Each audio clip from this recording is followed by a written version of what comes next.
Welcome back, everyone. It's almost my shift to World Farm, so I thought I'd take this opportunity to talk about a few different things that are relevant in the game at the moment.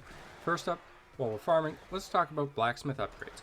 What I want to point out first, on the left side, let me get rid of myself here. On the left side, you can see this number 15 is green, and the number 14 is not. So 15 is the max item level for your secondary gear, and if we come over to the primary gear, we'll see the same thing. 30 is currently the max in game. Honestly, that's a huge relief. It's an enormous amount of work to actually farm these upgrades at this point. Getting from rank 29 to 30 has a cost of 1,400 dust. And this takes approximately, give or take depending on your farm speed, what you do and so forth, can take somewhere between 10 and 12 hours to farm the dust for that upgrade. Very excessive in my opinion. What I really hope is that if more levels get added, that it isn't retroactive, so to speak. Meaning that if we get to say Paragon 780 and they add 5 more levels, that we can't upgrade to 31 at 740 or 32 at 780. I hope there's a break in this just so that other players can catch up. I'm very active in game. I utilize things and am fortunate to have the ability to AFK, come back and check as I tap into other windows and so forth. And I can kind of farm in groups like this where we take shifts to farm. Not everybody has that option or luxury, and it really puts players behind if they can't. First, like I said, hopefully either the levels are just done, or when they get added, there isn't some sort of catch-up mechanic, and it allows players to just close that gap. It would very much be appreciated, not just from players who don't have max level gear, but myself, because I don't want to play in a game in which you just keep growing and growing further apart, and other people or new players can't catch up. Second, I've gotten a lot of questions about this, and I just wanted to make sure that I had some confirmation before talking about it. What happened to Banquet of Eyes? Well, good news, it didn't get nerfed, it didn't get changed. What happened is the tooltip text was just adjusted to match what it properly does.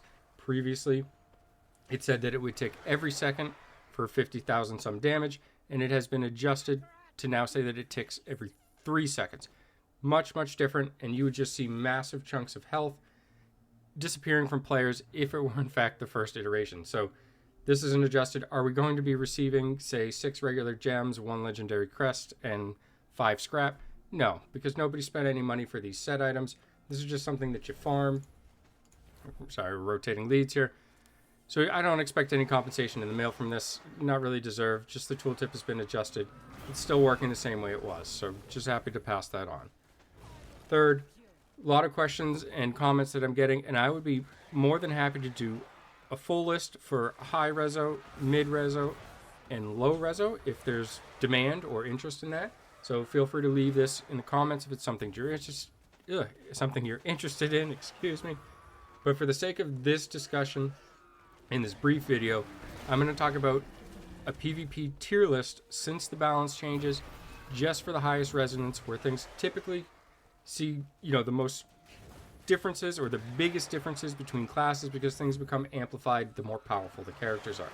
And again, I'll be happy to do them all. If that's something you want to see, let me know. What's the best class in the game after these changes? It's Necro. Hands down, Necromancer. A high resonance Necro with high secondary stats is almost unstoppable without numerous players getting on them. Necro didn't quite need the 15% damage buff, the 15% damage reduction at the highest level. How many players are up at this extreme? Well, not that many, but it does exist and it is part. Before these changes went into place, a lot of high resonance Necros were actually countering monks, and this has to do with the Banquet of Eyes set. If your 6-piece Banquet of Eyes set was off cooldown, Necros could actually outlast even other whale monks and counter them. In previous, this was a situation where monks would just dominate the Necro and lock them down. So compound this with the 15% damage reductions, monk getting nothing there, and monks actually being nerfed. This is just further compounded, and Necros have really just taken it to a new level. Demon Hunters have received massive buffs, but I still don't even place them at number 2. What I think the second best class is actually Crusader. Is this going to be what everybody believes? No, absolutely not. Is everybody going to be able to class change to Crusader and make it the second most effective class? Absolutely not. Why? Because I actually think Crusader has the highest skill cap in the game. There's so many things you have to do, so many things you have to be aware of, and most people are typically just vegging out, maybe playing on mobile, playing on a phone, relaxing, on a couch, outside, whatever it may be, that they really don't care to playing at the extreme best every single match. They're just doing this for fun. They're just doing it to pass time. so you don't see that many of them. They do exist, and when Crusader is played effectively, it absolutely can change the tides of the match. The number of players on Crusader that fit into this top tier category to make it a number 2 is very limited. So if you don't fall into that, Crusader is much, much weaker. And honestly, it gets weaker the less invested in the game you are. And I don't mean that financially. I just mean that from a point of view in terms of your focus, your interest in getting better, improving, being situationally aware, and things to that effect. Now, it doesn't make it a terrible class for anybody, even if you choose to kind of play it when you want to be invested, and when you don't, you'll still be able to function and get by, get your matches in, and so forth. What's the third best class at this point? Well, I think it's now Demon Hunter. Demon Hunter does have a fatal flaw, and not much has been done to rectify that with the balances. Demon Hunters really struggle with objective still. So having numerous Demon Hunters on a team, whether it's attack or defense, although this is really furthered when they're on attack, but they still struggle to fight over the objective, at which point, if you have, say, 4 Demon Hunters on a team, they may not be able to push the objective on attack. They constantly have to retreat to fight behind it. If they're on defense, they do a little bit better because they can just go in for maximum kills. However, if the other team has a solid front line, then they may get pushed back and eventually have to make a choice between firing behind the objective or allowing it to push or getting in and basically getting themselves killed. What's the fourth best class at this point? Well, I think it's monks, but what does monk require and why have they dropped down? Well, the nerfs certainly affect them. What monk really had going for it strong was that Shimmerlin was such an easy build to play, right? You just dive in, you let your gloom buffs all proc, and then you cast Shimmerlin. And you basically just wipe players out. Well, these things have been nerfed. Gloom has not, but Shimmerlin itself has been nerfed. Monks are less effective. With other classes having damage reduction, now they have some ability to survive.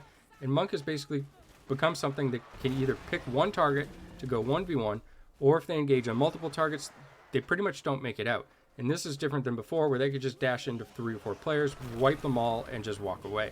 So monk has definitely dropped.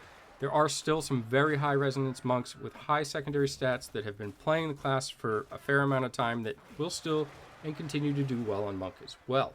So it's not that it's completely eliminated. I just think you're going to see way less of them in general.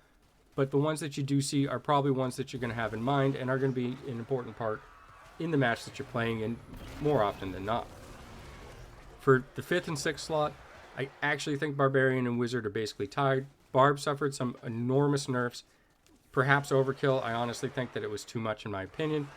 Wizards, well, they didn't really gain anything unique. They essentially got 15% damage reduction that Necros got and Demon Hunters got. Now, Necros were just innately stronger before, and Demon Hunters got way more cool things to work with, including the most recent 5-star gem Gloomcast. So Demon Hunter just has way more benefit to this 15% damage reductions than what Wizards receive. So overall, those are probably the 2 weakest classes. Barb's just suffering tremendously, and what the worst part, even though this is about high resonance matches, the worst part for Barb's is that it's really not even a great low resonance option anymore, because you used to be able to just get in, play objective, win some games that way. But with all the nerfs that Barb's have, even at low reso, I actually think there's better choices now for them as well. So again, let me know your feedback if you agree or disagree. I know there's not a tremendous amount of players that play in the highest resonance bracket, but there are some. And if you'd like to hear my thoughts or feedback on mid resonance or low resonance, and I can put them all together, I'd be happy to do so. Thanks for taking the time to watch. Have a great day.